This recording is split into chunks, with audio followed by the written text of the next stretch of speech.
ka tunaw yung maulan-ulan na gabi sa Alokatan.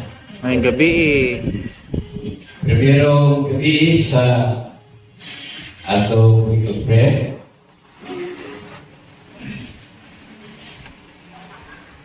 Mura o pagtunaw pagtunaw sa ako itugnaw ko kaya naglibo ko sa atong dato na kaya naihapag ni graduate sa ako daghan ko sa una pero ko sa isang sama dunia lisod na bertuon ang mga karapan na tumalawan ako ko inahinayag to ang kaigsunan o niya ginahinayag ako. Pero nini kagabi sa primerong gabi sa ato pagpamalandong tungod sa dakong buluhaton sa Dios nga iyang ipaapil ang iyang sarili nga iglesia kay mao magyoy matapos sa buhat wa magyoy matapos sa mga Israelita tungod kay napakyas man sila mao nga ang sarili nga iglesia mauwi matapos ay. Pero sa dili pa sige naman ang atong pagbuhat aban sa atong leksyon nga may aging eksonan nga mahimot ang saksi sa dihang pagkadawat nata sa kaho sa Balang Espiritu.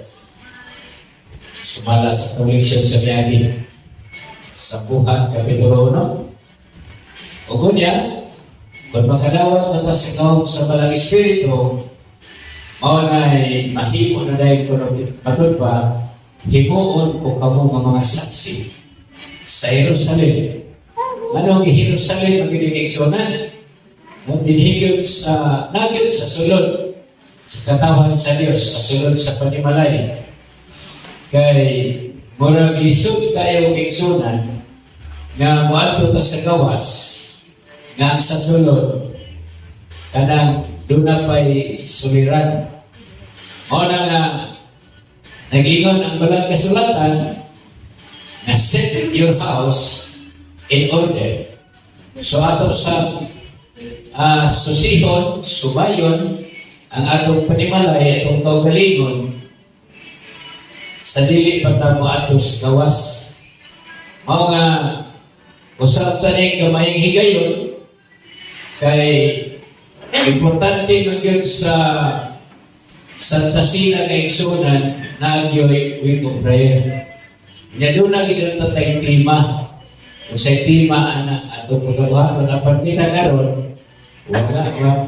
So mga topiko lang nga maghahatag kanato pagpamalando nga ang panahon nga atong gipuy-an naanay kita sa hapit na yun sa bungaw, no? Kana na yun hapit na yun. Kay kung dinhin mo ganiha, naswertihan ko na dinhin mo ipasimba ganiha, kay wa naman, alanganin naman yung lahos sa kambayo tungod sa atrasado naman kayo So, pasalamat po kung alin yung nakasimba. Kay ang nagwalis si Pastor Potot, iyahang ihatagan o pagpasabot ang ilang itampungan dito sa Ayas. Itong ilang topic ng unity. Mahit unsay tanaw, unsay bahin sa Diyos sa mga dili maayo, dili nga kalibutan. Iyang ipasabot dito nga, iyang pagaling ipupunta na ang lecture nga kanang mahitungod sa Isaias 45, 5-6 ang city nga ang Diyos, siya naghimo sa kahayag, siya po naghimo sa kagigid, sa maayo o sa dautan. Sa tanan niya ay kung na-realize ka niya iksunan, kay kanang ang teksto sa matagpuan nato, kung nagkaulakaw ka, kung na-realize nga, dili gini ay ingon nga, dili ang Diyos na naghimo. Ang gini ay siya partisipasyon aning kadautan. Apat doon ay ipasabot ni pastor dito nga kung ato laging pamation, insakto yun. Nung anong doon na siya. Okay, isay-say niya, ilabi na sa mga pangitabo sa gisulat sa Isayas. O niya, ilabi na iyang ipasabot ang hitabo karon sa Israel o sa Hamas. O gayon, iyang isay-say nga kining ato paghitabo karon na agyon ang Diyos. Madautan man o mayo na asya. Kaya nga naman, Nahum 1:3 hangtod sa 5, iya man itong isulti, diba, ang Diyos anaas sa mga dalugdog. O niya uban siya sa bagyo. O na kung ikantyawan ang usa sa igsoon gikan sa iglesia kay ang usa sa tulidan bitaw sa women, nag-ingon man siya nga katawid daw nagwali si Brother Dihito. Ngayon, tiksay mutabo kuma. Iya magkirili.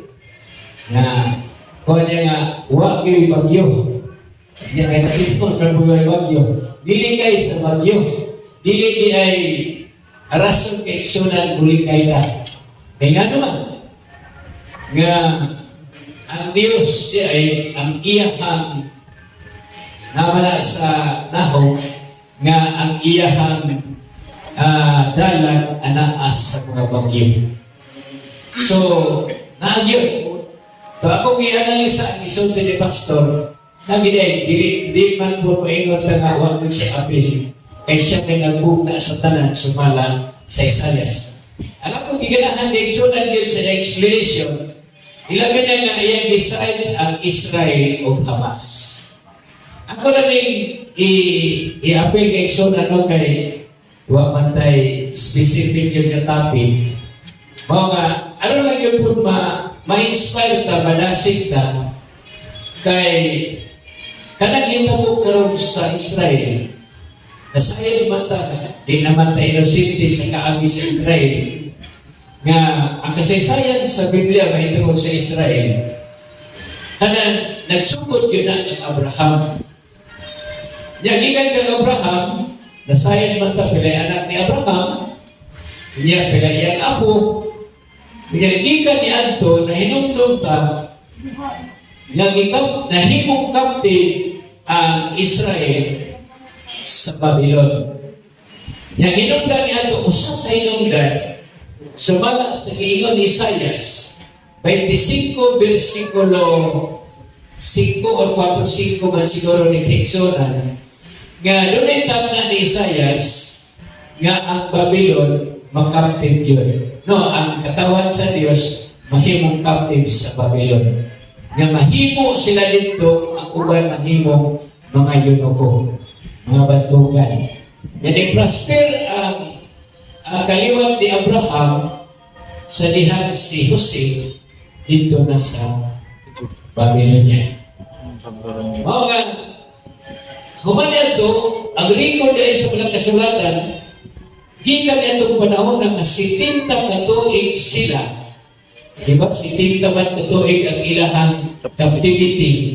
Natuman na siya 95 katuig antes natuman ang giingon ni Isayas.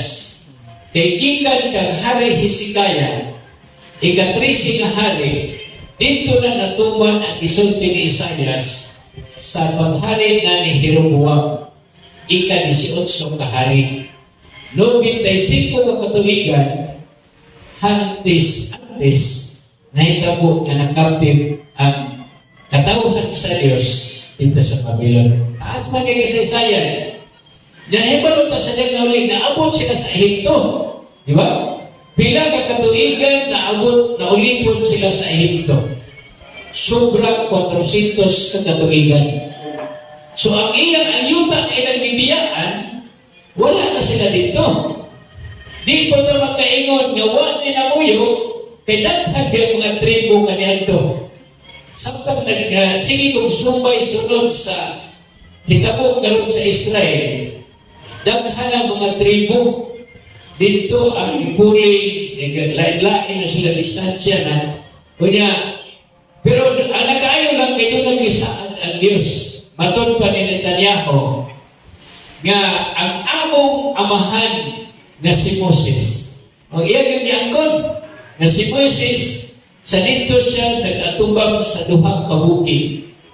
Kanang bukid sa kumahin kalimot Gerizim o katong Ibal. Ibal ba? Katong mo sa kabukid nagrepresento o blessing. O niya ang ikaduhang nga bukid nagsimbolo o curse, tuglo. Mga kinihitabo karon kay igsunan sa Israel, kining magpadulong yun sa atong sa katumanan sa gisulti sa Biblia. Di yun mapakyas. Gani atong ibantay-bantayan karon, ngano nga ang primero nga mananaw sa Pinadayag Kapitulo 13, di nato makita sa mga hitabo karon sa Israel o Hamas. Wala pa ko kakita. Gawa sa ikaduhang mananaw, ang Amerika, aktibo na siya. Dili lang dito, niapag yun sa tuwa sa South Philippine Sea. Niya ganyan, nakakita ko sa musikong pagtanaw na ko, gilibutan na ang barko sa Pilipinas sa mga barko sa China. Mura ba mo-ignite din ba? Yan agad ang Amerika. Wato ka dito sa daing bahin, paapod. Diba? Kunya, samtang nagsaysay si Pastor Gania kay tinuod na ginto. Sa Ukraine kana si Zelensky. Wala siya na Hudiyo. Ukrainian Diyos. Mga wandering Diyos magod sila. No, sa ilaing nga dapit sa nasod na agay mga Hudiyo. Mga samtang naglanta-lanta ko kay Iksunan, pag akong ipumalando, nga hitabo karon niining sa Israel ug Hamas. Mora o mauna ni siya muhigo sa unya, iniglihok na ning usa ka mananaw. Kay buabo din naman, kay mailahan naman nila, uban ani builan na gyud pudawat na gyud kang Kristo. Kaya problema sa Israel tungod sa ilang disobedience. Mo nang dunay tuglo. Pero dunay obedience, di ba, naapoy blessing. So, ang ato nilikasyon na tungod kay naay dakong buluhaton, nga buhaton aron matapos ni nga buluhaton, unya kay naamag o mga wali na kay mga wali.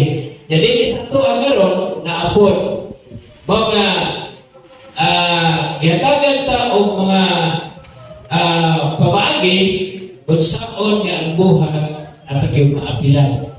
No? At ang maapilan kay kabahin magyuda sa buhat. Himuon kung kamo nga mga saksi sa Jerusalem, sa Samaria, o niya sa Judea, hangtod sa kinatumyan nga bahin sa Yuda. Tanan ang yun. Gabahin. Dili karon, di lang sa kong gamit ay kang radyo kay bago pa manigihatan, na ako'y di basahan kay Iksunan nga mura o akong ipapalandong nga maagamit na to diinig ato katapusan nga panahon nga di saysay sa balaang kasulatan. Kini daghan magong mga problema. Kini gitawag international turmoil. International na suliran, na kasamo. Nainumdum ta nga sa panahon ni Ginang Hesus, kauban siya mga tinunan, dito sila sa bukid sa mga olibo, ang mga tinunan, namutanan niya. Ibalo na taani kung sa ibang matanan, nag-ingon, as Jesus was sitting on the Mount of Olives, the disciples came to Him privately. Sila-sila na yun. Ingon ang mga tinunan. Tell us, they say, when will this happen? Kanus amani, may tabo. Kaya kini istorya ni Keksunan ang mga Israelita God, ang ilang pagtuon ni si Kristo, mahimo naman siya hari. Gunya, Mao tayo ng pagtuo. Kanya, kung ato ni basawa, nag-ingon din, kanusa ni may tabo, unsay mga tibaan sa iyong pag-anhi o sa kakapusan sa kalibutan. Kanang tulog ko pagutana kay igsunan ka, dapat kita kabatian sa mga wali, sa mga krusada, ilabi na may tungkol sa second coming, sa science, sa second coming, apan, ato na po ning sumbayan karon kay igsunan, no? Kaya naamang ito padulong aning buluhatong karon. Ano na yung kritikal na kahimtang kung unsa niya i-characterize sa Ginoo ang mga nason na iyan isulti nga isa pa magsubala sa pangutanan sa mga tinunan. Diingon si Ginoong Hesus, on the earth, nations will be in anguish and perplexity at the roaring and tossing of the sea. Klaro ganyan isulti. Ni Ginoong Hesus, o ato nag-nation na experiensyahan, ato ning nasaksihan, nga tinuod yun, nga dili sa kalibutan, aduna yun kalistanan. Naan yun, di man yun tayo magkabaliban, kaya nakasulat sa balang kasulatan, ngunya maunay mo hatag nato ang kadasig nga, mutuong yun ta, nga kini nga kalibutan, anaan na yun sa dilit na madugay matapos. Nag-ingon ang balang kasulatan, nga kung unsa po ang mahimong emosyon nga maghahari sa kasing-kasing sa mga tao. Dili ka, murag lipay naman ito eh. Di ba? Labi lang ay pagkantay katigong, lipay na. Pero sa mga nasod karon sa kalibutan, ilabi na ito atong magkaiksunan, labi na mamalandutan, na anay parinti dito, na atay iksuon ba, uon sa ba, tuas gawas, ako ganito ako umagan, pagsugod yun sa Israel o Hamas, ako gitawagan, kung sa kahit niya, rini rin ko na niya ang among nasod. Kung alam ko no, hindi lagi ko na takayo, lipay naman ko, liit ako sila mabalaga, lay raman. Mau ba, di lang ko na mabalaga, di ako lang pagsupayan, ako mas maayo, kay maraglikod na siya. Pero kantong, magkabalita, takiksugan nga, na mauli ang uban i-repatriate na ang uban di purmusugod kay lagbana asawa ko adito ng Palestino di sila kauli no? Yan di po sila katabok dito sa Egypt na huwag may lain ang ianan kanaraman nga pinaka-cruising siguro na pinaka-boundary nga dili yung kakaaginihan kay ngano di man po pasundod sa Egypto ang mga Palestino kay pasunod nito magka-problema mo po sila. Kung awin kayo sila kaigsunan. Karon gani, kung sa balita lang, pag uli na kung sa balita, ano po? Kay kanang Hamas ay kaigsunan, naan sa Biblia, gikan pa sa sinugdanan, naanay Hamas. Kanang Hamas, matod pa itong usa ka speaker na babae, iyang gibasa ang Genesis Kapitulo 3, versikulo 11 ba ito, 13, nga ang huna-huna sa tao, gikan pa sa sinugdanan, lud-lud kadautan. Yang sumpay nito, nga kalibutan is full of violence.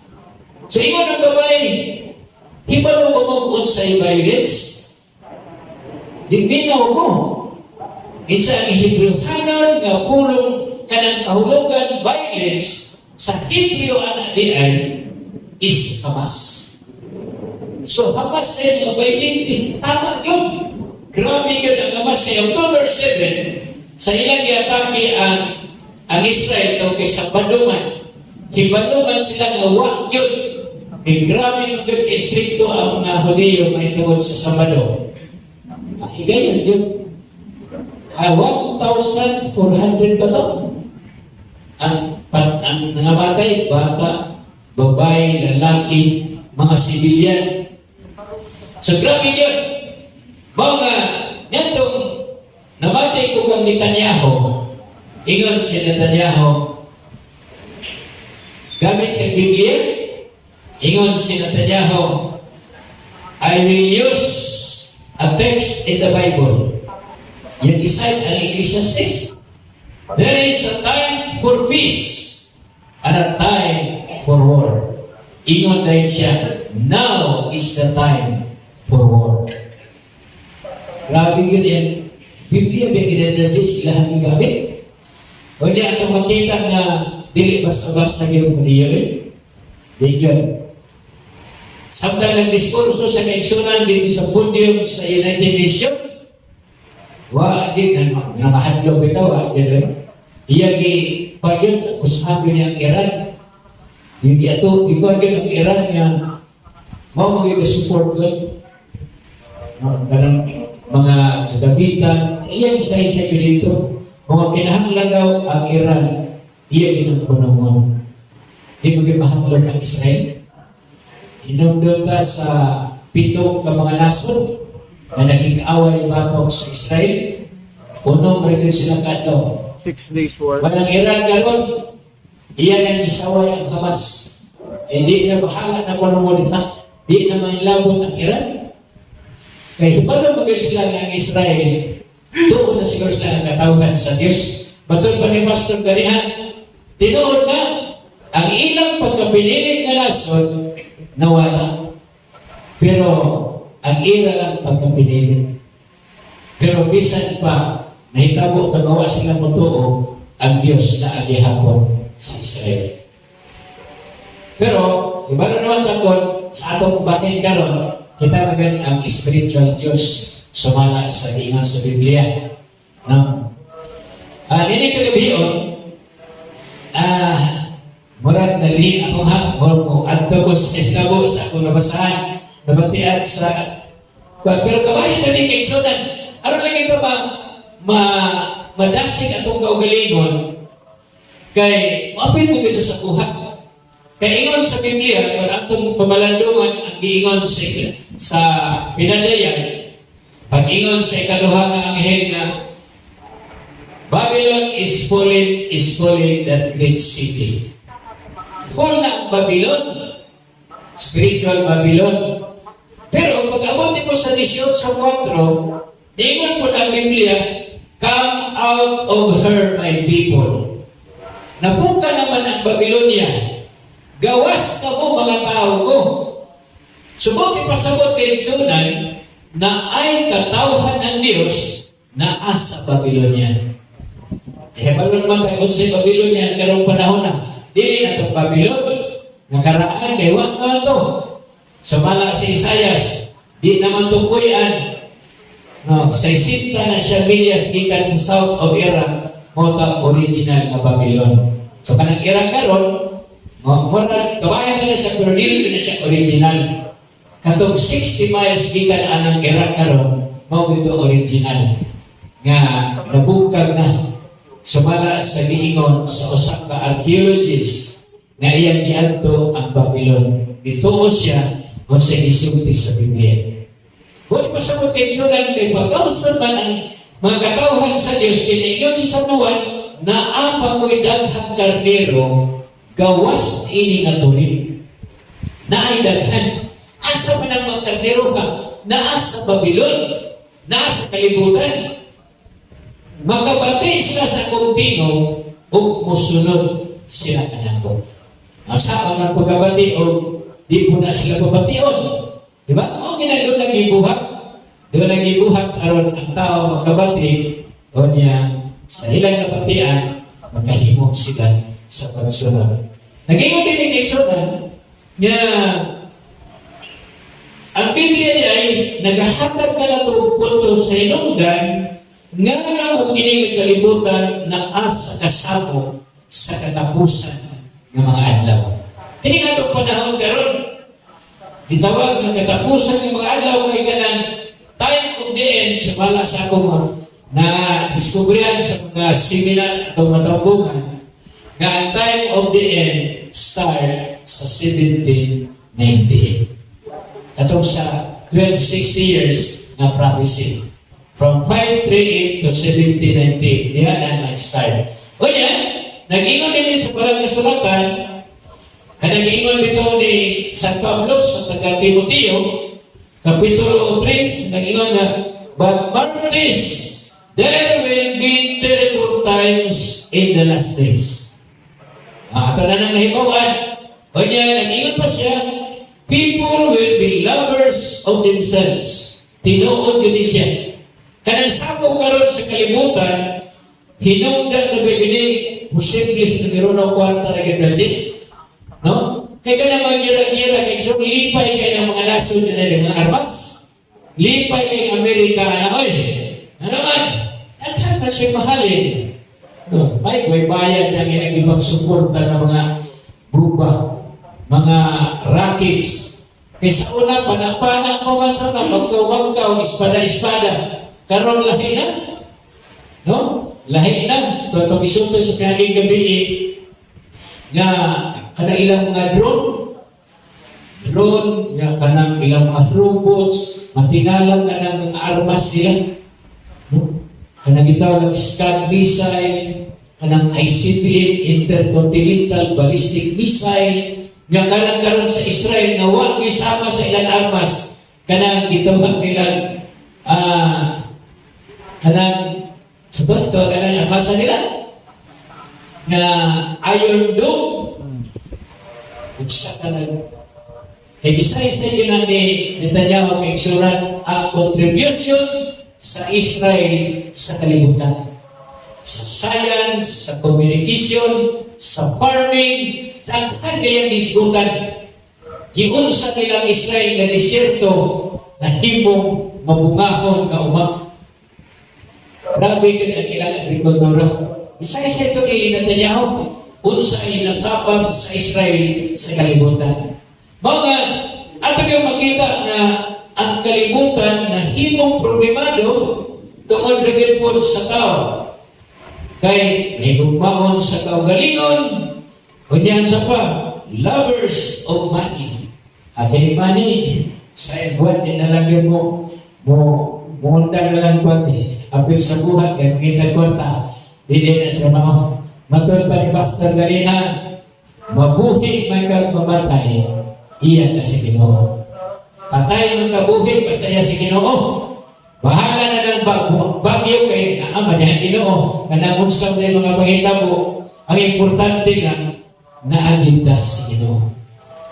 Kanya, madasi kita sa pagkagalingon. Kay, kining tanan nga mga pasidaan, unsa na ibang ipasabot sa Ginoo na unsa ibang ipasabot sa Ginoo mga pasidaan?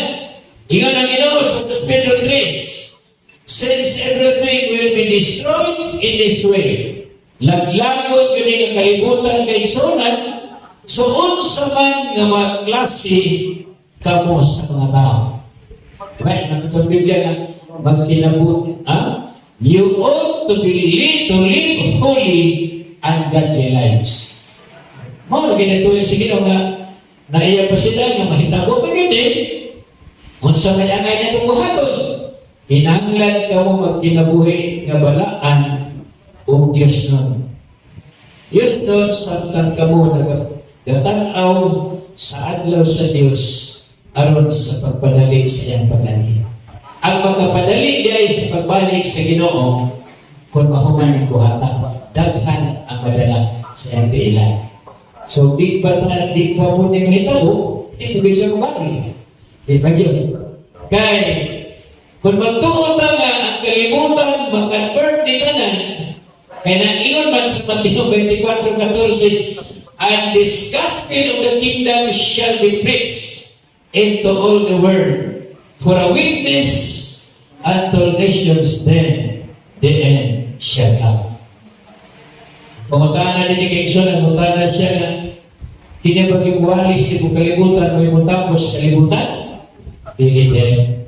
E nga naman, namay nagunahunan na kung mag-convert na ang tibong kalibutan, balik na Ginoo, dili na naitabo. Matong paniling o sa kapagsusunod, ingon siya din nga ang kahintang sa kalibutan sa panahon ni Noe, klaro kay giingon, the Lord saw how great man's wickedness on the earth and had become and that every inclination of the thoughts of his heart was only evil continually. Ako na gisulti kaniya, mo na nag-ingon din now the earth was corrupt in God's sight and was full of Hamas. Anak yun. Bahilin din kay kalibutan. So, karong panahon na, ingon siya, today's wickedness is billboarded and advertised as entertainment. Tinuod yun siya. Kanang kadautan ron, gitagko kay mga billboard. Di ba? Tanang mga basis kadautan na nahimo na siya himong advertisement. Kung niya, himo na mga advertisement, nahimo siya entertainment. Yan, ang buhat sa Ginoo, luya ihapon. Pero ang sa kalibutan, grabe ang kalibutan. Apa na ingon ang mga kasulatan, bisan unsay hanyag sa kalibutan, ayaw higugma ang kalibutan niya mga butang sa kalibutan, kay si bisan kinsa na higugma sa kalibutan o sa mga butang ni ini, ang gugma sa amahan, wala niya kaniya. Mga niyang kagabi, ang kaigsunan, kaya prepiro kumarang gabi, pilang gabi na niyo, ano pito? Amor kay ikingan yung produce na yun. Gradually, duha gabi, nagduha na to. Bahin-bahin lang tayo kay nagduha-duha, may alala, nagduha-duha. So, mamalandok ka ng mga pulungan kay igsunan kay ang ako din sayang na kita. Sige na maganda ito ng mabatian. Ang atong po, pasabot na tato katong anay ang kiluta, mati. Diba? Ano po ito ano ba? Kaya atong makita din sa insisila ng sonan, observation na lang ko niya. Alam mo ba na din? Ano ba ito manambubuhay ng regis? Ay, ano rin ko na manambubuhay? Wala yun ano po? Sunwali, ano po? Kung saan manambubuhay? Mana na, di ko na ito na sila mapugos kay ito, itong leksyon na dili mantanan makalakaw. Ubay makalakaw niya, dalhan ko na mo ang mutabang, pero ang tanang makaapo. Basta kayo nag-apo na muna. No? Mga, hindi kagabi ang leksyon na taas mo nga mga pagtuon kay Usami Kasimana. Kini mga buta na atong pagkatunan. Itong tigumon ang yun nato, muli ko din. Muli ko din. Muli ko din sa matagusan na ito pagtuo, ilabi na ko atong iskutan na may tungod sa nakagod sa kalibutan na nakatumanan sa mga propesiya sa balaan ng salatan. Nga kita nga Iglesia, kita may gitawag Church of Prophecy. Iglesia kita sa katnan. Napunda din Iglesia sa kanakong katuyuan aron mo dala sa mensahe sa kaluwasan sa tibuok ng kalibutan. Pero dili lang usap, kundi ang tibuok. Kaya matod pa ni Sister White, ako ni Otrohon, ang tanan na nagdawat kang Kristo, ano may obligasyon alang sa kaluwasan sa iyang isigataw. Di ang buhat, di gini siya mahuman.